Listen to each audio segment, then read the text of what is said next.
2,900 agad ang offer na ibinigay sa akin ng loan app na pag-uusapan natin ngayon sa video na to. And ngayon nga mga kautang, babanggitin ko agad yung mga valid IDs na pasok dito para alam nyo na agad kung pwede ba kayo dito or hindi. So ito yung pwede, yung SSS, PRC, UMI, driver's license, yan yung mga highly recommended IDs daw nila. But may other options mga kautang na pwede voter's ID, national passport, postal ID, PhilHealth, and TIN ID. So, halos lahat naman ng valid IDs natin dito sa Pilipinas ay nandito sa kanilang listahan. And yes, mga kautang, pwede po tayong lahat dito, mapa-unemployed man yan, mapa-student man yan, mga kautang, as long as may ganitong valid IDs, kasi hindi naman po nanghihingi ng payslip. And itong loan app na pag-usapan natin ngayon is hindi to yung pang 7 days ha, kasi may 2 terms to pay sa pagbayad. So, ibig sabihin, hindi po one-time payment. So, 2 installment po. Pero wait mga kautang, hayaan nyo muna ako na i-share sa inyo yung total interest rate. Kung magkano nga ba yung ma-receive, may loan deduction ba, kailan ba talaga siya ibabalik mga kautang, para may heads up kayo and right expectation before kayo mag-utang. Kaya continue lang po sa panunood. And yes mga kautang, no, speaking po sa ating pa-daily GCash, yes mga kautang, mag-Viber lang po kayo, mag-message lang sa Viber para masikaso at masend agad ang inyong mga pa-free GCash. And continue watching lang po mga kautang dahil sa video na to, 2 tao ulit ang makakakuha ng free GCash. Hello mga kautang, welcome back dito sa aking channel. This is Clarice, ang inyong number 1.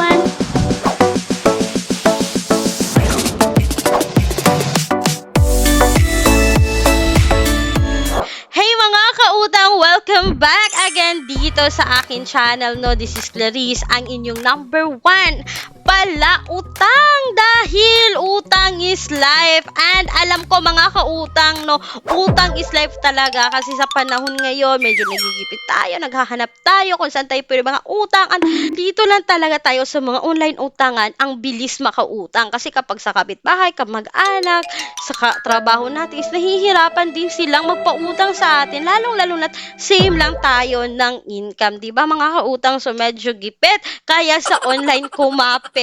But wait mga kautang, alam ko ha na ang dami na sinyo nakapagsubok dito kay Kusog Pera. At alam ko na wala po ito sa Google Play Store, but nandito po siya sa V-App Store mga kautang, no. Kitang-kita ko po na si Kusog Pera is meron siyang 24K ratings and 2.5 stars.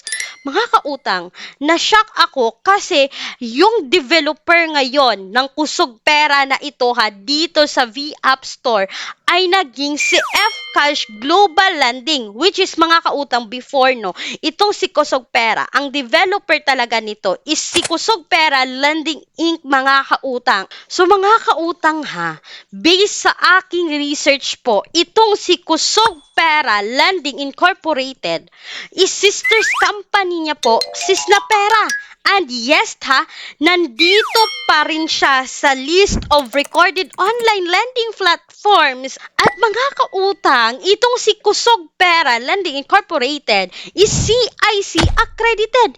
So ibig sabihin mga kautang, submitting and accessing entities pa rin po ito sa CIC hanggang ngayon. Mga kautang, based on my research dito sa Google, no, status of Kusog Pera, active complaints and complaints for revocation. As of early 2025, borrowers have requested the SEC to revoke the license of Kusog Pera Lending due to high interest rate, short-term extortion tactics, and in some cases, the app acting without proper authorization. Si Kusog Pera hanggang ngayon is nasa list of recorded online lending platforms, accessing and submitting entities sa CIC, ang naka-SEC registered pa siya. And mga kautang, proceed agad tayo dito sa loan details. So, ito na no, nag-install ako ulit dito is 22,000 yung bumungad. So, nag-login ako dito mga kautang, and after ko magbigay ng aking active mobile number is naging 35,000 siya. So, merong 4 steps to apply apply mga kautang. Una, yung identification card, personal information, yung employment details, at yung bank information natin. So, ipa-flash ko ulit sa inyo yung mga IDs na pwede dito. And pagkatapos kong i-fill in lahat itong loan application na to, pagkatapos kong mabigay lahat is eto na, 2,900. Mga kautang, kita nyo naman na 30 days, 45 days, 60 days, 90 days, and 120 days daw yung pagpipilian. And unang-una pa lang dito is 30 days agad. So, nag-click ako dyan mga kautang, no? Then, eto sa loan details, no? 2,900. Loan term is 30 days. Total repayment is 3,342 pesos. Issued amount mga kautang is 2,465 pesos. At yung service fee nila is meron silang 15% na ikakaltas sa loan mo, which is 435 pesos. And mga kautang, babayaran mo siya ng first 15 days dito, no, is 1,670 and the next is 1,672. So mga kautang, yung interest rate dito is almost 15% and yung service fee dito is 15%. So ibig sabihin na around 30% yung interest rate dito kay Kusog Pera.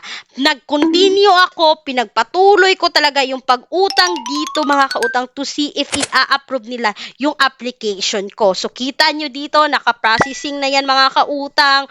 Ulitin ko po, yung service fee is 435, the interest is 442, total repayment is 3,342, amount na ma-receive is 2,465 pesos. So eto na mga kautang, no, nag-failed po ako dito kay Kusog Pera. And take note ha, ulitin ko, itong loan app na to is wala na sa Google Play Store but nasa V-App Store. Yung sisters company nito mga kautang, no, is si Snapera. But mga kautang, itong Kusog Pera dito sa V-App Store, yung developer nila is si Fast Cash Global daw mga kautang. And abangan nyo yung susunod videos ko about dito sa kanyang developer mga kautang, kung legal din bang nagpapautang dito sa Pilipinas. And sana po ay nakatulong tong quick honest review ko about kay Kusog Pera. And mga kautang, no, speaking sa alternatives natin, yes, ang dami nating pwedeng subukan aside dito sa loan application na to.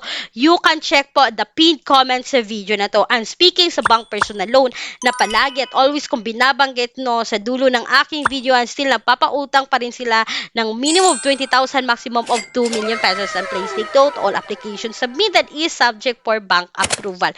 So mag-email na sa akin, mag-Viber na sa akin kung gusto nyong umutang dito sa nasabing bank personal loan. Once again mga kautang, nasa sa inyo pa rin yan kung subukan si Kusog Pera. But make sure research muna and kitang-kita naman natin yung details mga kautang na may transparency naman po ang loan application na to, kasi kita mo yung deductions, yung interest, yung total amount na ma-receive. So, nasa sa atin na yan kung i-go natin or hindi. Once again, this is Clarice, ang inyong number 1 palautang. Dahil utang is life! Bye-bye mga kautang!